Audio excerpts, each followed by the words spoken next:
Olá, mais uma vez, professor Renan, capítulo 5, Geografia, oitavo ano, Países Subdesenvolvidos.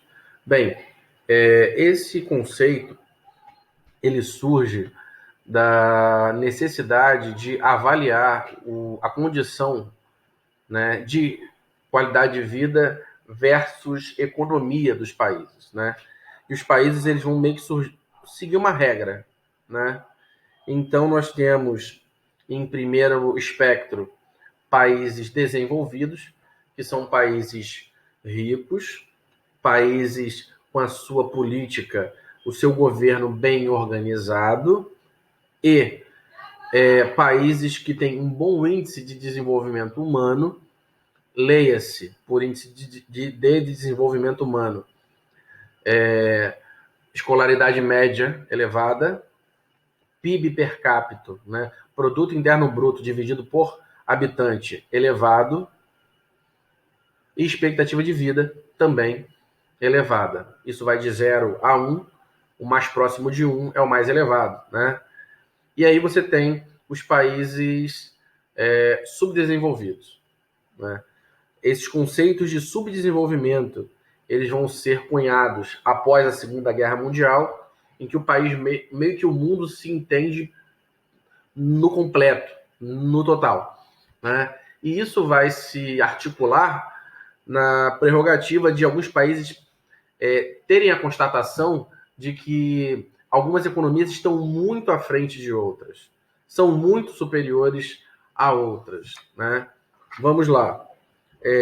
Bem, existem vários grupos de países subdesenvolvidos, mas nós vamos destacar, a princípio, a divisão Norte-Sul, que está descrita na página 65 do livro de vocês.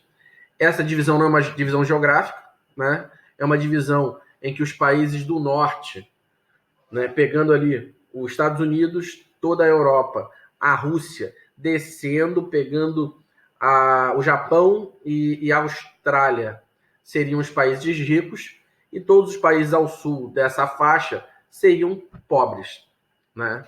O que não é uma realidade, porque você tem, por exemplo, o Brasil, que é a oitava economia mundial, você tem a China, que é a segunda economia mundial, e você tem a África do Sul também, que é uma grande potência, a Coreia do Sul, e por aí vai. Todavia, essa é uma mostra de um preconceito social, ok? Em que as nações ocidentais, as nações europeias e a Rússia e os países do leste europeu perfazeriam os países ricos, né? O conceito de riqueza. Nós temos o terceiro mundo, né? Que é a teoria dos três mundos, né? Sendo o primeiro os países ricos e desenvolvidos, o segundo os países de economia socialista e o terceiro os países pobres ou países que foram colonizados, ok? Dentro desse conceito nós temos os países centrais em relação ao envolvimento com a economia, os países periféricos, os países que dependem de outros países para se encaixar no desenvolvimento econômico, e os países semi-periféricos, aqueles que começam a centralizar influência econômica, ok? Vejam que toda análise de desenvolvimento a princípio, ela é econômica, tá? Ela será econômica. Os indicadores sociais eu já expliquei, eles são analisados segundo o IDH, Índice de Desenvolvimento Humano. Outrora era só o PIB, mas como vocês sabem, o PIB não pode mensurar, não pode medir a capacidade de um país de desenvolver-se, né, ou de ser desenvolvido, visto que todos sabem a penúria que alguns habitantes da China passam, mesmo sendo a segunda economia mundial. Ou, se você quiser um exemplo mais tangível, nós somos a oitava economia mundial. Estamos muito à frente de vários países, mas nossa qualidade de vida é pífia.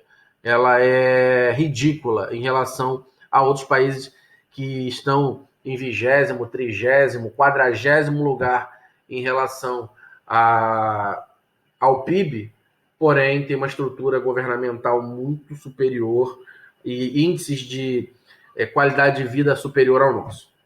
Ok? As características